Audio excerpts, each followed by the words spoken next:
Ogden Marsh is a city that is very peaceful and safe. The citizens are friendly, and most of them are farmers. The population in this city is not very large, so they all know each other. That afternoon, a baseball game was held in the city's field. The residents were very enthusiastic to watch it. Also present there was the deputy sheriff named Kevin, along with his assistant named Russell.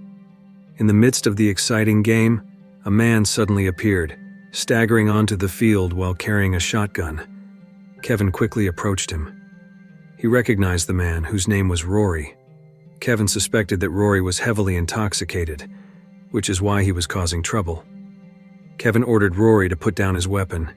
However, instead of obeying Kevin's command, Rory pointed the gun at Kevin's face and prepared to shoot him, so Kevin quickly shot him first. This incident immediately shocked everyone on the field, as such a tragic event had never happened before in the city. Rory's wife seemed unable to accept that Kevin, whom they knew well, could shoot her husband dead just because he was intoxicated. Kevin was confused and felt guilty about the incident. Kevin's wife, Judy, tried to comfort him. Judy is a doctor in the city. She worked at the health clinic with her assistant named Becca. Judy was pregnant at the time. The next day, the laboratory test results came out. There was no alcohol found in Rory's blood. This made Kevin feel strange. If it wasn't because of alcohol, then why did Rory act so dangerously? Kevin decided to investigate at the softball field. He was looking for something that might explain why Rory could behave like that. In the stands, Kevin saw his neighbor Bill sitting alone. His eyes were vacant, with an expression like someone who was confused. When spoken to, he was unresponsive. Kevin found this odd because Bill wasn't usually like this. At Judy's clinic, Bill came with his wife and child. Bill's wife complained about her husband, who suddenly started acting strangely. He often stared blankly and was unresponsive when spoken to. Judy then performed a checkup but found nothing wrong with Bill's health. That night at Bill's residence, his wife and child were gripped with fear because suddenly Bill turned into a different person. The man raged with a knife in hand. He wanted to kill his own wife and child. Bill's wife and child tried to save themselves by locking the door from inside the house. But Bill casually poured gasoline and set his house on fire, including his wife and child who were still inside the house. Kevin, who received the report, immediately rushed to the scene. Judy went with him because she was a close friend of Bill's wife. There, they saw Bill's house already burnt down with his wife and child charred alive inside. Meanwhile, Bill, with his vacant eyes, started singing and whistling as if nothing had happened there. Kevin couldn't believe it, because he knew his neighbor well. He didn't understand how Bill could turn into such a cruel person. In a swampy forest on the edge of city, 3 hunters found a parachute stuck in a tree. They were shocked when they found a corpse still tied to the parachute. Kevin and Russell immediately conducted an investigation. From the uniform and equipment on the body, they identified it as a pilot. He likely ejected when his plane encountered trouble. So now, they focused on finding where the plane had crashed. Eventually, they found the wreckage of the plane. It was a fairly large military cargo plane. The plane had sunk into the river right below their boat. Kevin became suspicious because no media outlet reported the crash of a military cargo plane, as if the government deliberately kept it quiet. And what worried him was what exactly was being transported by that cargo plane. What if the cargo was carrying something dangerous that could contaminate the river? After all, the river is the main source of drinking water for the city's residents. Kevin immediately went to the mayor. He asked the mayor to shut off the city's water supply from the river. However, the mayor refused, saying that shutting off the water supply from the river would mean destroying the city's farms. Kevin and Russell were shocked by the changes happening to Bill. Aside from the physical changes that made him look terrifying, Bill had now completely transformed into someone else, a mad and aggressive person who wanted to attack anyone he saw. Their panic increased when they found out that the city's internet and phone networks had been cut off. Now the city was truly isolated from the outside world. Kevin, while inspecting the morgue, was suddenly attacked by the autopsy doctor, who had now turned into someone like Bill. The doctor brutally attacked Kevin with a bone saw. Luckily, Kevin managed to defeat the crazed doctor. Back home, Kevin urged his wife Judy to leave the city immediately, because he could feel that something very bad had happened in the city. But suddenly, several soldiers wearing masks and fully armed appeared. They captured Kevin and Judy. The soldiers then loaded Kevin and Judy onto a bus. Russell and other captured residents were already on board. They were taken to a quarantine facility. The quarantine facility was large enough and was set up on the softball field. There, newcomers underwent a swab test. Those with normal body temperatures were declared healthy. They were then evacuated out of city. But those with high body temperatures were declared exposed to the virus and were placed in a separate facility for further examination. Unfortunately, Judy had a high temperature at the time, so she failed the swab test and was placed in the facility, separated from her husband Kevin, who had passed the swab test. The atmosphere inside the facility was quite terrifying. All the staff wore hazmat suits, and the facility was heavily guarded by the military. Judy was drugged and placed in a special room for those suspected of being infected with the virus. Suddenly, a pickup truck crashed into the quarantine fence. They were residents who had bravely stormed the facility to free their families. A shootout ensued, and during that time the detained residents rushed out through the broken fence.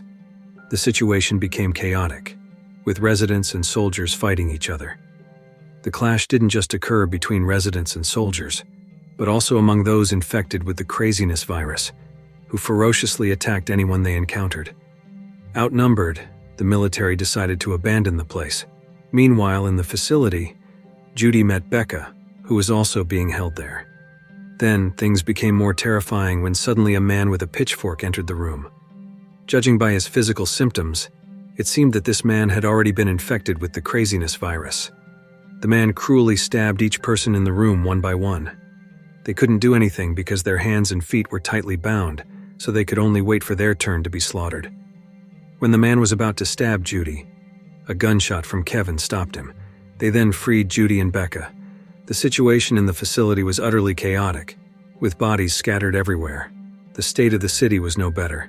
Destruction was everywhere, a result of the clash between residents and soldiers, not to mention those who had been infected with the craziness virus, now roaming freely in search of victims. Russell searched for a car they could use. However, it turned out that all the cars in the city had been locked by the soldiers. The purpose was to prevent residents from using them to escape out of city.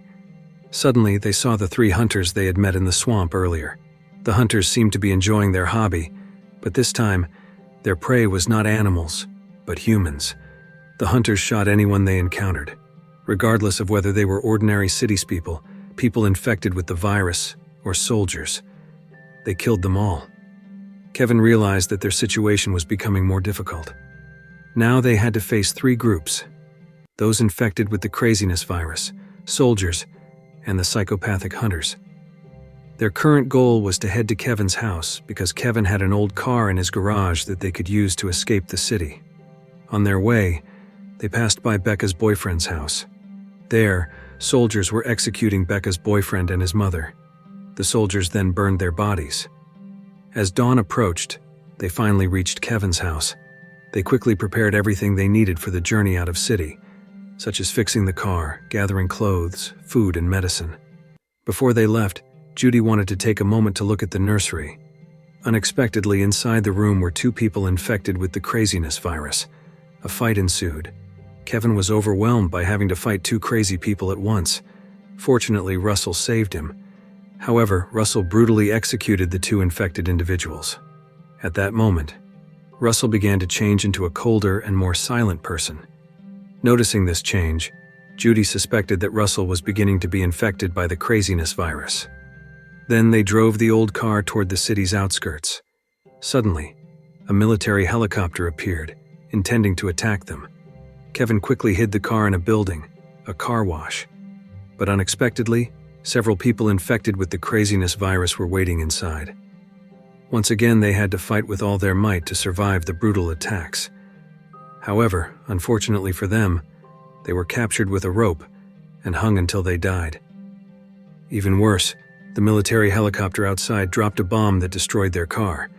But the struggle wasn't over. Now the 3 of them continued their journey on foot. Shortly afterward, they saw a car speeding towards them from a distance. Russell quickly placed a spike strip on the road, causing the car's tires to burst and the vehicle to crash and roll over. Kevin found one person who had survived the crash, so he approached him. The survivor turned out to be a government official. He revealed that the cargo plane that had crashed into the river was a military aircraft carrying biological weapons. And it was true. The river had been contaminated by the biological weapons, which caused the spread of the craziness virus now afflicting the city's residents. Suddenly, without warning, Russell shot the man. Kevin was shocked by Russell's increasingly erratic behavior. They argued, and in the heat of the moment, Russell seized Kevin's weapon. Now, Kevin and Judy found themselves at the mercy of Russell, who seemed to be sinking deeper into madness due to the craziness virus. This virus indeed took several hours to fully transform someone into a monstrous, violent being. As they continued on their journey, Kevin took advantage of a moment of Russell's distraction and struck him down. Russell, now weakened and only a short time away from completely succumbing to the virus, begged Kevin to let him accompany them, even if only for a little while longer. Despite the danger, Kevin, unable to abandon the partner who had served with him for so many years, agreed to let Russell stay with them. Eventually, they arrived at a checkpoint. The road ahead was blocked by a military barricade. They couldn't continue their journey without passing through it. At this point, Russell realized that his time was running out. He volunteered to sacrifice himself so that Kevin and Judy could pass through the barricade. He deliberately walked forward and provoked the soldiers guarding the checkpoint. Russell was met with a hail of bullets, and he died on the spot. With the soldiers distracted by Russell, Kevin and Judy managed to sneak past the barricade undetected. They reached a nearby terminal where Kevin found a large truck. Meanwhile, Judy, shivering with fear, discovered spent bullet casings and a pile of bodies in the back of a pickup truck. Inside the terminal building, they found many more bodies in horrific conditions. The place was nothing short of a slaughterhouse. It became clear that they were in the lair of the hunters. The psychopathic hunters, now infected with the craziness virus, had become even more brutal.